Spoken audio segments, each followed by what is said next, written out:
A Câmara Municipal de Macaé está sempre conectada com o que mais importa, você. Aqui debatemos educação, saúde, segurança e muito mais. E tudo está ao seu alcance. Siga a Câmara nas redes sociais. Assista a sessões, entrevistas, projetos e votações. E participe das decisões que ajudam a construir o futuro da cidade. Câmara Municipal de Macaé, sempre conectada com você.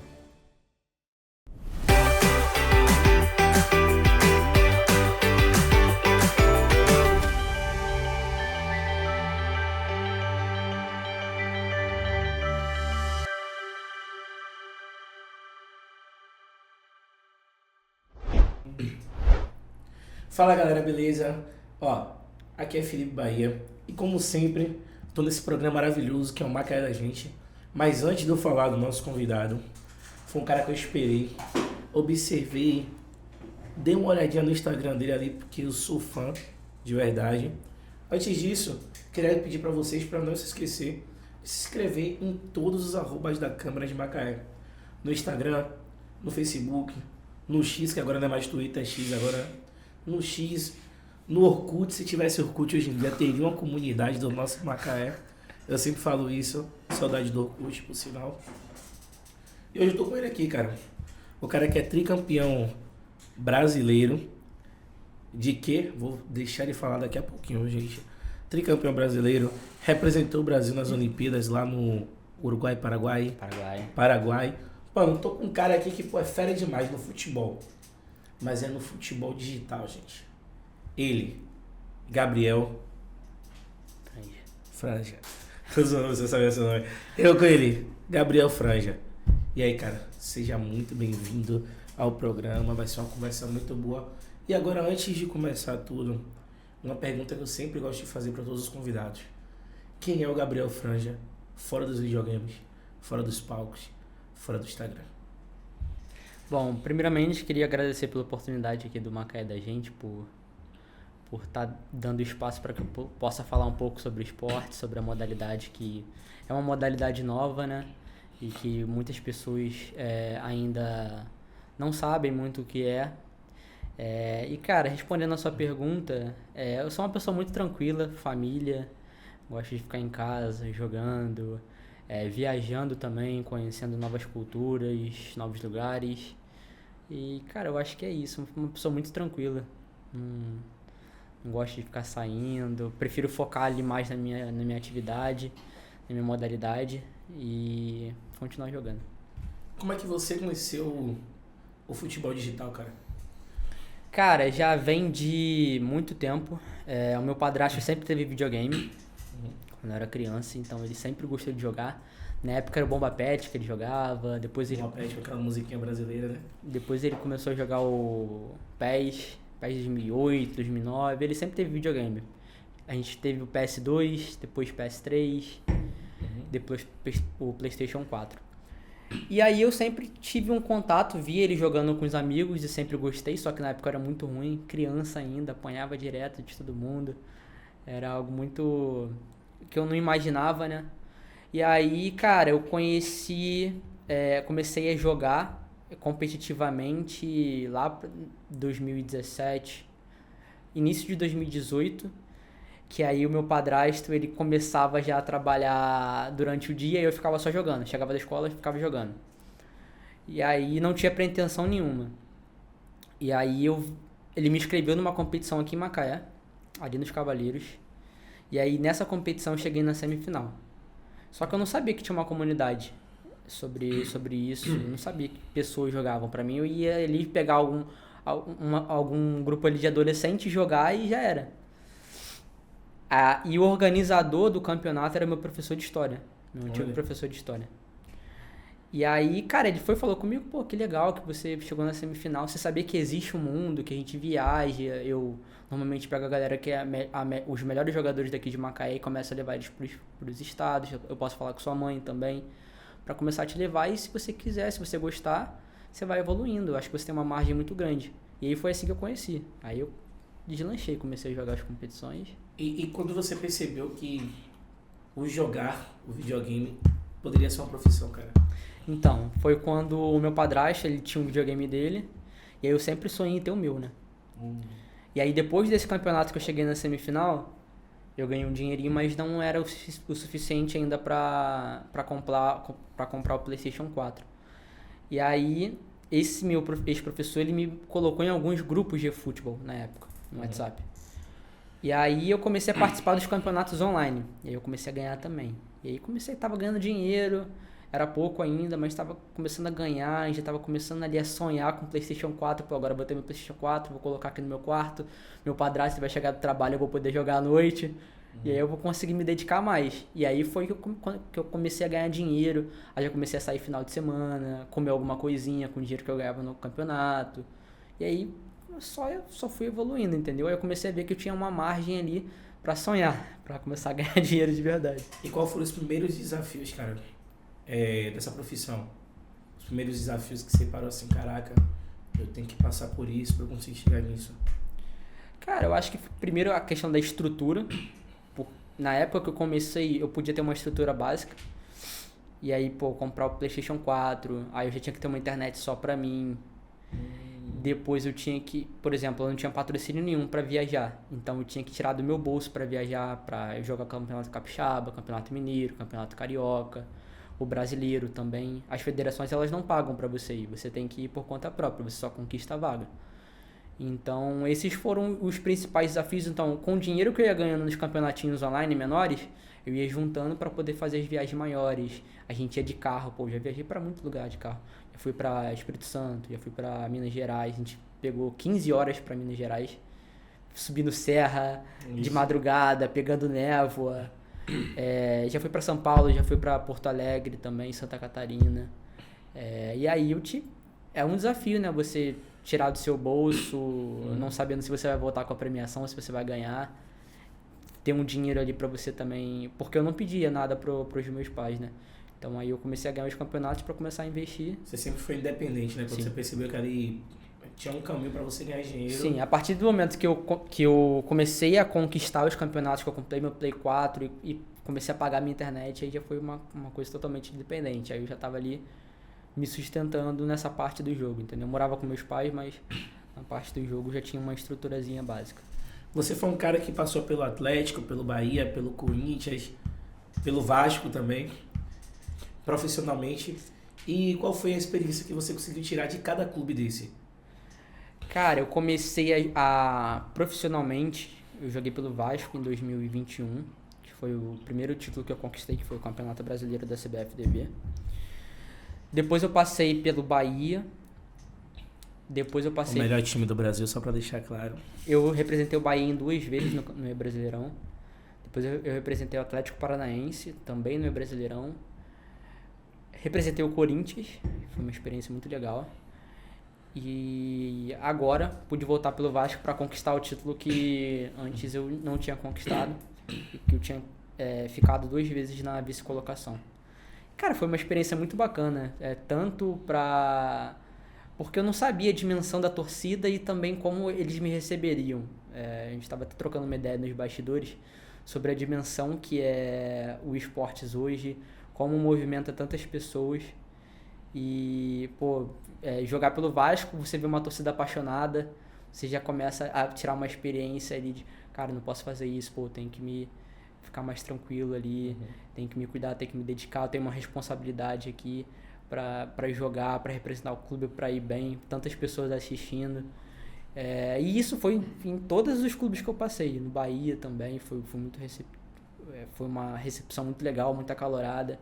No Atlético Paranaense o pessoal me recebeu muito bem também. No Corinthians, acho que foi fora o Vasco, porque eu já tenho uma identificação, foi o clube que teve maior recepção, assim, pelo tamanho do clube, pela responsabilidade, até porque o Corinthians hoje é um dos clubes que tem uma equipe, como eu posso dizer, uma organização mais consolidada no esporte. Fora o Flamengo, é o Corinthians, assim, na questão de já ter uma bagagem de esportes há muito tempo. Então, ele já tem um fã-clube ali, uma torcida organizada.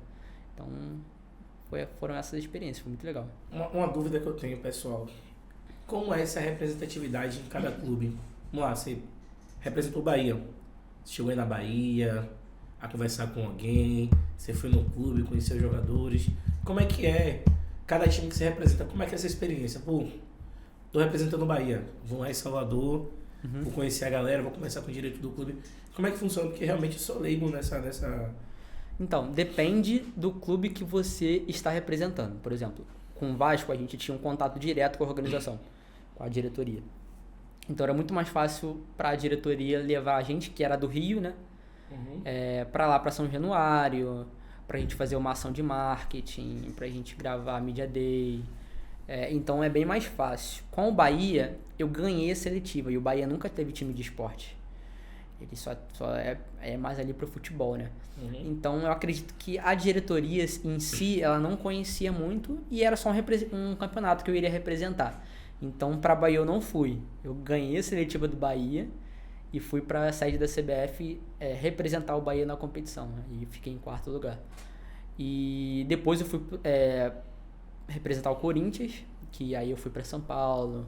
A gente foi no CT, depois eu joguei o campeonato que foi em São Paulo também. Com o Atlético Paranaense foi muito legal também, porque eles são totalmente receptivos e engajados com a parte de esporte. Eles também têm um time de esporte, chamado Athletic Zombies, eu acho que é o nome. E aí, pô, lá eles fizeram uma ação de marketing muito legal. A gente tava numa fase que a gente ia jogar. E aí eles colocaram a gente pra jogar num camarote no estádio. Então, tipo assim, a gente jogava numa salinha assim e do lado tava o estádio do Atlético Paranaense. A gente tinha a visão do campo, depois a gente foi lá no gramado, foi no vestiário. Foi muito legal. E com o Vasco também foi muito legal, tipo, essa parte de experiência. A gente foi no vestiário, a gente andou por São Januário, foi no museu. Inclusive depois eu vou falar que eu tenho... Agora vão ser 2 troféus lá no Museu do Vasco. Então, cara, é muito legal. Me levou a lugares que eu jamais... Eu que sou fã de futebol, sempre sonhei. Então, pô, queria jogar no Vasco, queria jogar no Corinthians, queria jogar no Atlético. Só que eu não pude realizar esse sonho. Também. Jogar no Bahia. Não pude realizar esse sonho. E aí eu comecei a sonhar com futebol digital. E aí me abriu portas que os jogadores de futebol têm, entendeu? Tipo, de conhecer o real do clube. Falando em ter uma história, uma experiência de bastidores que foi marcante na sua trajetória? Cara, a parte mais marcante todo mundo sabe, eu sou vascaíno. E como eu falei, de ter um troféu meu em São Januário, ao lado de a Mercosul, Libertadores, Copa do Brasil, troféu do Campeonato Brasileiro, entre outros também, Remo, várias outras modalidades que o Vasco foi campeão também. E, todas as pessoas que vão em São Januário fazem aquela experiência lá do São Januário Tour, conhecem. O Gabriel passou por aqui. Exatamente. Aí eles vão e explicam, olha, esse aqui foi o nosso time de futebol digital, que foi campeão brasileiro. E aí eles explicam toda a história, falam que o Vasco também é engajado nessa parte. E aí eu acho que é uma história que eu vou contar para meus filhos, a minha família fica super orgulhosa também. Seu pai também foi jogador de futebol. Rapaz. Exatamente. E aí é um orgulho muito grande, é uma experiência muito top. Cara, eu te perguntei no off, mas agora eu preciso que você fale aqui pra mim agora. Como é que é a rotina do cara que treina pra futebol digital? Que é uma rotina, deve ser puxada, né, cara? E, cara, por incrível que pareça hoje, não é tão puxada quanto já foi. Mas eu acredito que seja pela minha experiência, pela minha maturidade. Antes, quando eu tinha lá os meus 18, 19 anos, eu treinava 10, 12 horas por dia, ficava na frente do videogame o dia todo jogando e treinando. Hoje já não é assim, hoje eu tenho algumas outras responsabilidades, hoje eu moro com a minha noiva, hoje eu tenho faculdade também, eu trampo. Então, eu fico ali 4, 5 horas jogando. Quando não tenho faculdade eu treino mais. Depende muito da minha rotina, então eu sou um pouco flexível. Mas por incrível que pareça, hoje eu não treino tanto quanto no passado e tenho melhores resultados. É algo, eu acho que é experiência também. Porque no futebol digital você trabalha muito mental. Não é tanto físico, sabe? Então você ali tendo uma mente mais madura, sabendo chegar nas competições, tendo um controle sobre o que você vai fazer ali no game, sobre quem você vai enfrentar, é muito melhor, sabe? É um poder mental mesmo. Estudos dos adversários. Estudos Como é que é? adversários. Você, quando joga é só você ou tipo, tem uma equipe que joga junto com você ali? Cara, depende dos campeonatos.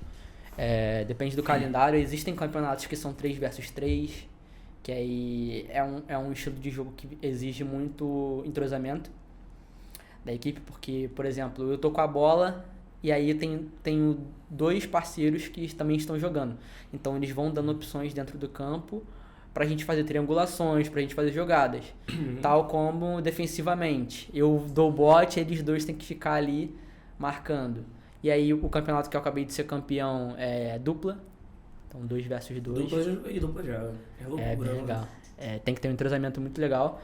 E também 1 versus 1, que é o X1 normal, tete a tete ali, você com o adversário, você tendo suas estratégias e o adversário dele, e você tem que ir ali se adaptando ao jogo. Cara, em relação ao preconceito, sempre rolou preconceito, né? Antes de começar a fazer o dinheiro, antes de começar a trazer o resultado, como é que foi enfrentar esse preconceito? Da onde ele começou? Da sua casa, ou a galera, pô, esse cara é um vagabundo, não quer trabalhar, quer ficar jogando videogame o dia todo. Porque todo mundo passa por isso, né? Antes de dar um resultado. É até legal falar isso, porque, por exemplo, a geração antiga, antes da minha, não considerava que isso era um esporte até antes da pandemia, que foi o boom da coisa, né? Onde as pessoas começaram a viajar, começaram a jogar campeonatos fora, começaram a ganhar muito dinheiro. Então sempre teve esse preconceito. Na minha família também não foi diferente. Meu avô e minha avó sempre ficaram, cara, pô, você vai jogar videogame, tem certeza? Pô, vai ter uma profissão pra você poder viajar com a sua noiva, poder viajar sozinho, conhecer o mundo, ter suas coisas.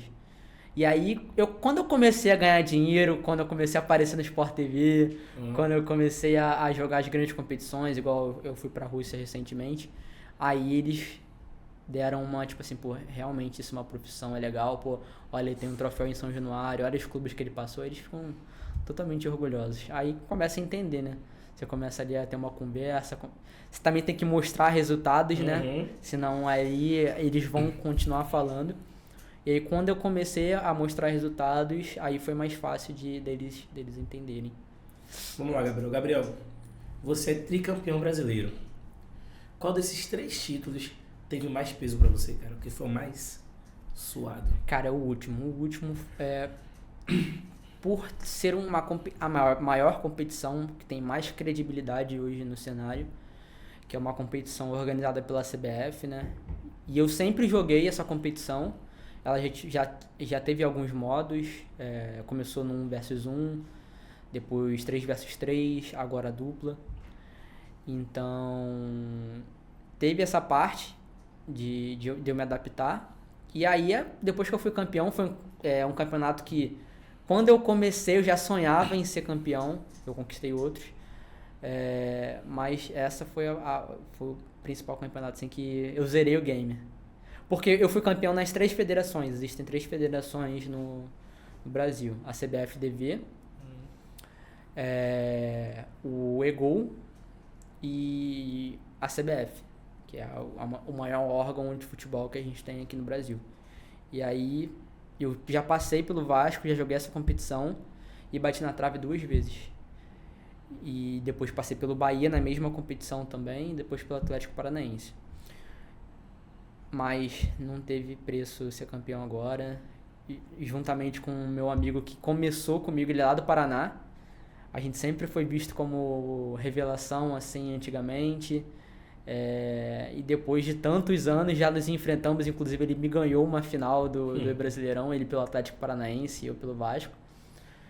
E agora a gente pôde ser campeão. Então eu falo que eu zerei o game. Depois que chegar o troféu, que a organização vai me mandar, né, o troféu, aí eu vou postar uma foto lá com os 3 troféus, zerando o game. Você fica até emocionado em falar sobre isso, né, cara? Porque é o clube do meu coração, é o maior campeonato que tem, um campeonato que tem uma credibilidade muito grande. E, pô, agora ter 2 troféus em São Januário é algo surreal, assim, que eu jamais imaginei, que eu sempre sonhei, e fico muito feliz com isso. Você joga muito no PlayStation 4, né? PlayStation 5 agora. Agora no PlayStation 5. Sim. Já teve um contato da Sony com você? Não, eu já tive, por exemplo, já ganhei um fone da Sony, mas foi pelo Atlético Paranaense. Já ganhei alguns produtos assim, mas por bonificações do clube, não nada do PlayStation não. É difícil. É difícil. Mas não é impossível, Não, cara. não é impossível. Eles não enxergaram você ainda. Mas, cara, uma pergunta que eu quero te fazer, cara. Você falou que você viajou pra Rússia recentemente. É um ambiente diferente, um país diferente, uma língua diferente, uma pegada diferente, porque até foi muito recente essa viagem pra Rússia. 2024. Então eu já estava já começando a questãozinha da guerra dela lá, cara. Sim. Como é que foi estar nesse ambiente pra você, mano? Saiu do Rio e foi pra Rússia.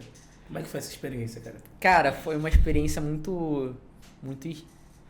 Foi uma surpresa, né? Porque, na verdade, eu fui pego de última hora para representar o Brasil, porque nessa competição específica, a Federação Brasileira que levou o Brasil, ela exigia que os jogadores fizessem faculdade. Então, isso foi difícil para a organização achar, porque, como no meio do futebol... As pessoas não fazem... Agora que está começando, né, a investir mais no estudo, que é muito importante.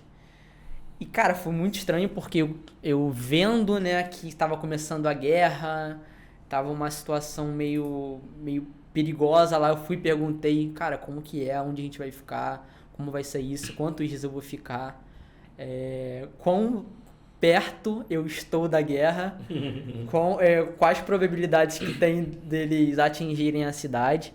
Eles foram, me explicaram tudo certinho. A terceira maior cidade da Rússia, chamada Kazan. Na época, não existia probabilidade de nenhum míssil, de nada lá, até porque a Rússia estava com um poder financeiro muito bom. E por a Rússia ser muito grande, a Ucrânia ela atacava só lugares estratégicos.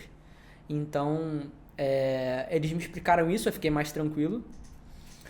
Foram 25 horas de voo. Nossa, foi muito... Eu nunca tinha passado por isso. Tipo, uma viagem internacional de tanto tempo. Fiz 3 conexões. Fui pra... Saí do Rio, fui pra São Paulo. De São Paulo fui pra Lisboa. De Lisboa fui pra Turquia. E da Turquia fui pra Rússia. Porque, por exemplo, antes você podia fazer Lisboa, Rússia. Só que, como tá em guerra, para você fazer esse trajeto, você passa pela Ucrânia. E o avião não pode passar pela Ucrânia por zonas de guerra. Então a gente tem que ir pra Turquia para fazer uma volta. Nossa. Que aí são 5 horas a mais do que se fosse um voo normal eu faria. E aí, cara, mas foi muito legal. Eu tinha uma desconfiança do povo, justamente pelo presidente, que é um presidente mais sério, assim, mais rígido. Eu pensei que o povo também seria. Mas, cara, foi muito legal. A gente foi uma delegação de 40 pessoas, todo mundo uniformizado de Brasil. A gente passava nos aeroportos com um monte de gente, todo mundo olhava, pedia pra tirar foto, fazia dancinha, apontava falando que era o Neymar. E aí, cara, lá na Rússia foi muito legal também, porque o pessoal era muito receptivo, muito caloroso. A gente jogava em alguns ginásios e ficava cheio, porque era um evento que tinha, né? Quando tem esses jogos de BRICS, eles meio que param a cidade para receber as nações. Foram, se eu não me engano, 92 países que participaram dessa competição. E aí, foi muito legal. O Brasil era um dos que chamava mais atenção. Principalmente porque o modo de competição que eu joguei foi um modo que eu nunca tinha jogado antes, que era híbrido. Era futebol digital e depois futebol real. Nossa! E aí o resultado que a gente fazia no futebol digital refletia no campo. Como assim, cara? E aí, por exemplo, se a gente ganhasse no game de 6-0, o nosso time ia pra quadra de futsal ganhando de 6-0. Caraca, que responsabilidade, cara. Era uma responsabilidade muito grande. E aí, acho que eram 7 pessoas. Foram 5 jogadores profissionais de futsal e 2 jogadores de futebol. E aí lá, cara, foi muito legal. Foi uma experiência muito bacana mesmo. Principalmente por conhecer uma nova cultura muito longe. É uma cultura totalmente diferente. Caramba. Eles fizeram lá uma feira cultural. A gente conheceu os lugares da cidade, os costumes. O que eu não me adaptei foi a comida. Nossa. A comida era muito sem tempero. O estrogonofe deles é totalmente diferente do nosso. Muito gostoso. Eles que inventaram o estrogonofe, né? Uhum. Então, era um estrogonofe aguado, não tinha tempero nenhum, o frango era meio branco. E aí, cara, nesses 9 dias eu não almoçava lá. Só comendo fast food. Não, e nem fast food. Lá eles não, por conta da guerra, não tem Coca-Cola, não tem McDonald's, não tem as grandes marcas, porque elas saem do país. Só que tem como se fosse marcas secundárias, como se a McDonald's estivesse lá, mas não estando. Mas tem um... É outro Mac nome. alguma coisa. É outro nome. É o mesmo cardápio, a mesma identidade, só que com outro nome. Só que era no shopping. E lá não tem iFood. Então, tipo, eu amassava no café da manhã, pegava iogurte, pão, sucrilhos, que eu sabia que eu tinha que jogar à tarde. Então eu ficava muito cheio pra passar a tarde, não almoçar. E à noite aí a gente ia pedir uma pizza. A pizza lá é boa. É. Me surpreendeu.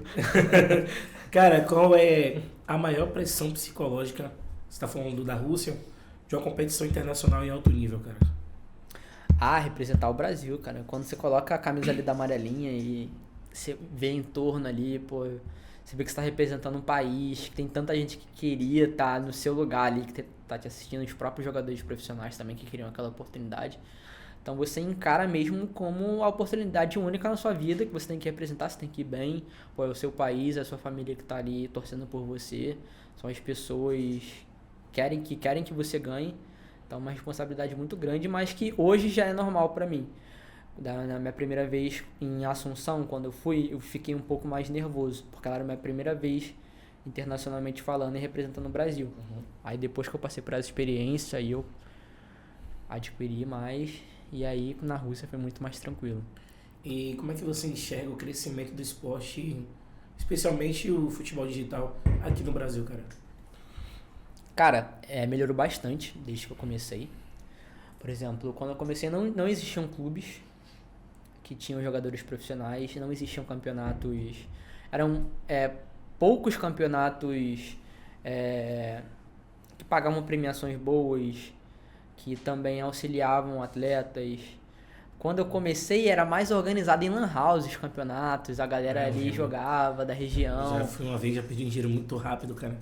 Botei ali um dinheirinho pra jogar, tomei 6-0 no primeiro jogo, desisti e fui pra casa.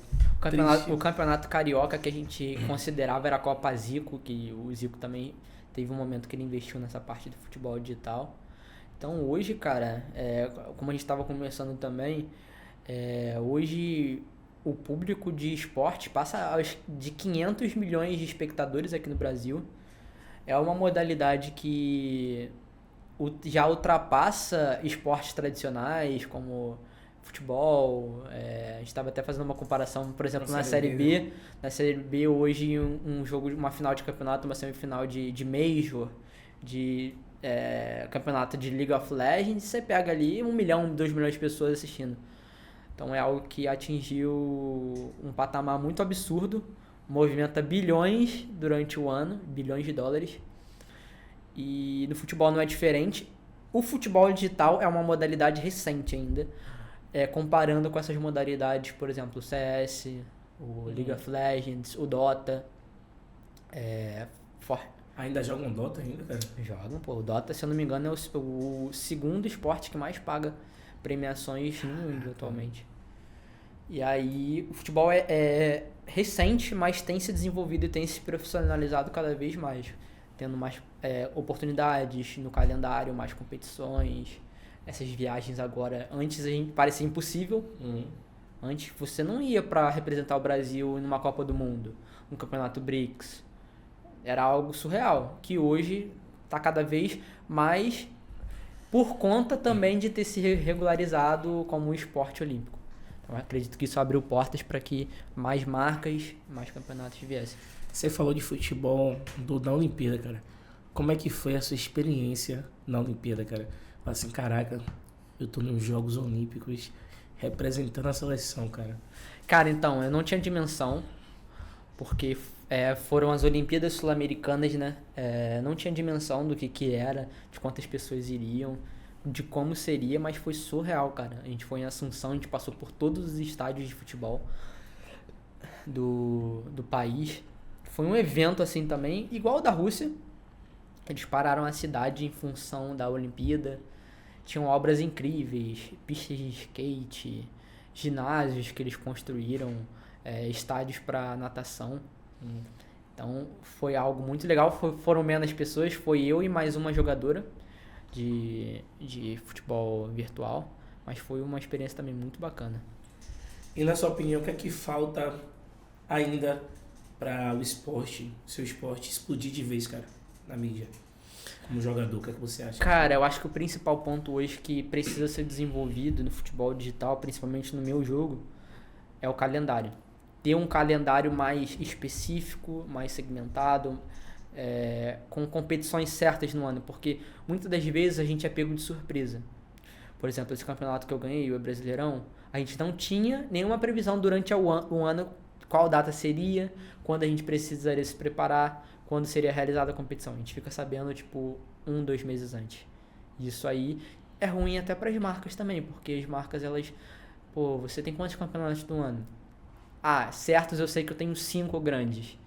Mas aí pode ser 12 campeonatos grandes. Só que não tem algo...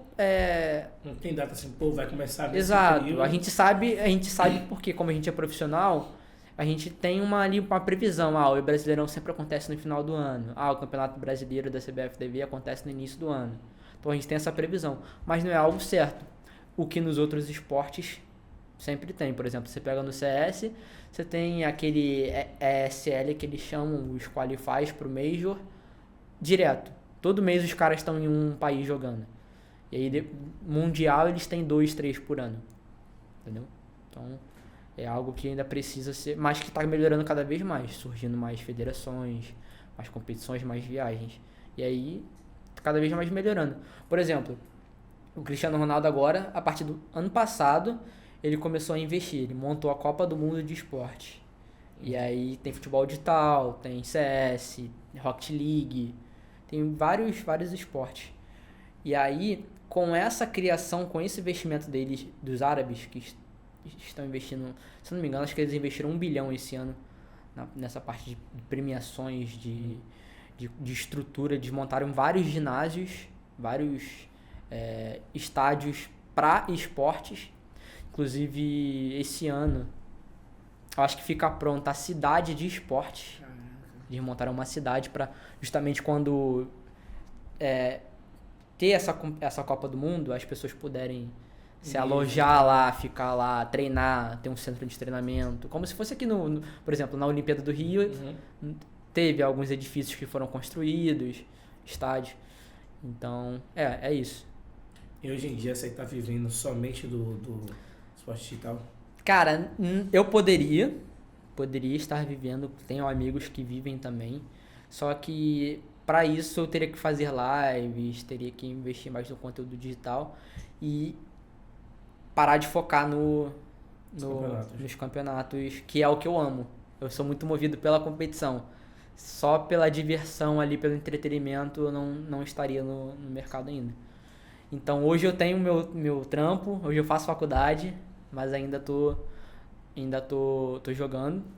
E aí, claro, se eu tiver, por exemplo, um contrato profissional com o clube, marcas me apoiando cada vez mais, aí talvez eu pararia com o trampo, mas hoje ainda não. Vai chegar.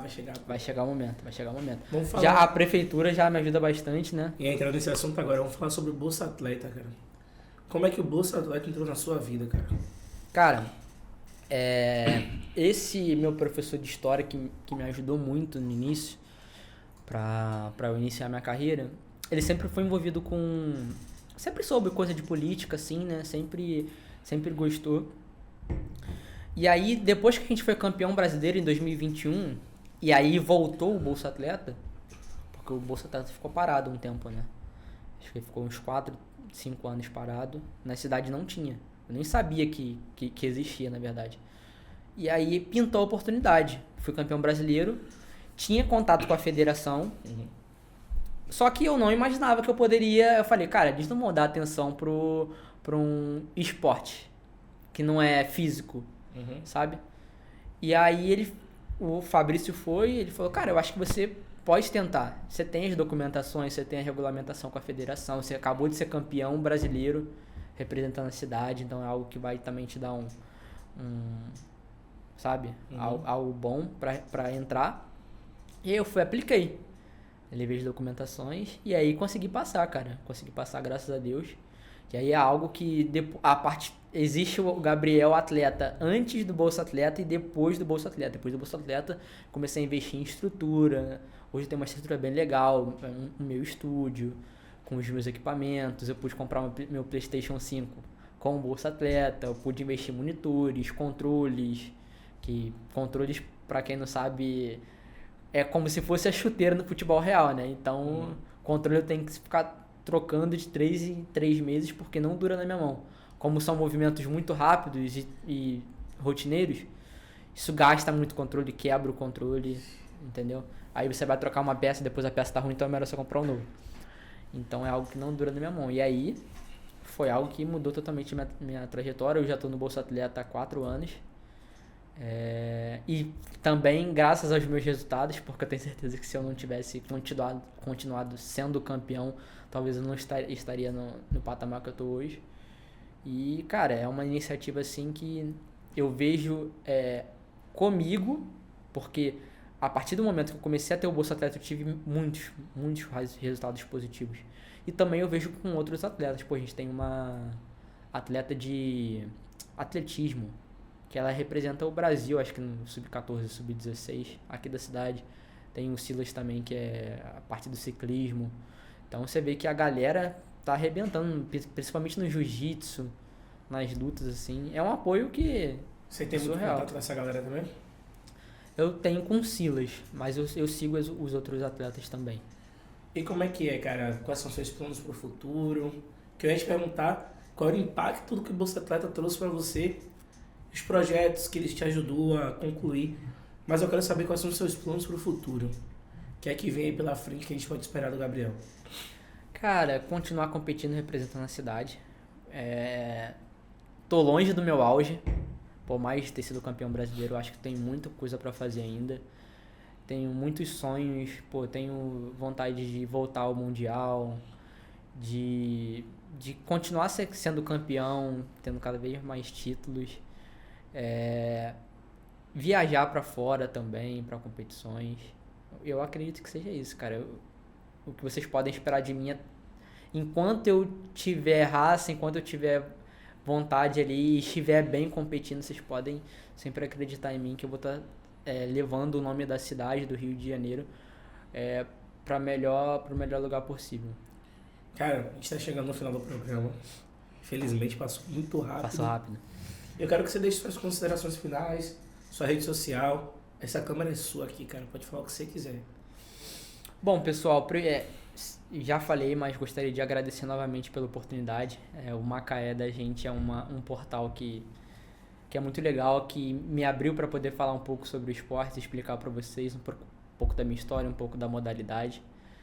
E, cara, é isso. Fiquei muito à vontade aqui, foi um programa super legal. Gostaria de agradecer você também por conduzir, te parabenizar também por a condução na entrevista. Agradecer por toda a estrutura. E é isso, pessoal. Me siga nas redes sociais, @GabrielFranja. Conto com vocês, com a torcida. E é isso. Vai ter mais Vasco aí pela frente, cara? Vai tentar Cara, o terceiro campeonato pelo Vasco? Espero. Cara, gente, muito obrigado. Esse foi o Gabriel Franja. Eu ainda quero entender por que o Franja. É do nome mesmo ou é apelido? É porque eu tinha um cabelo grande quando eu iniciei. Aí tem muito Gabriel, né? Aí colocaram um apelido. Gabriel Franjinha, Gabriel Franja. Muito obrigado, gente. Esse foi o Macaé da gente, que traz gente como a gente aqui, né? Sempre com um papo divertido, descontraído. E não esqueçam de compartilhar esse vídeo nas redes sociais, no Instagram, no Twitter, no TikTok. Se você quiser pegar um corte aqui e jogar no TikTok, lá também a gente agradece. E todo mundo que curte jogar um videogamezinho, manda pro seu sobrinho, pro seu filho, pra sua amiga. Vai lá, ó mãe, tá vendo aqui? Dá certo, ó. Vou virar competidor também. Não esquece. Muito obrigado. Até a próxima. Valeu!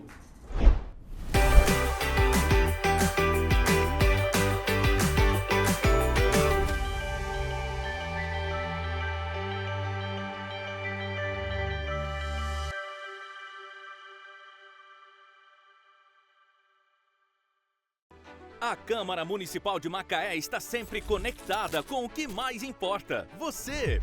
Aqui debatemos educação, saúde, segurança e muito mais. E tudo está ao seu alcance. Siga a Câmara nas redes sociais. Assista a sessões, entrevistas, projetos e votações. E participe das decisões que ajudam a construir o futuro da cidade. Câmara Municipal de Macaé, sempre conectada com você.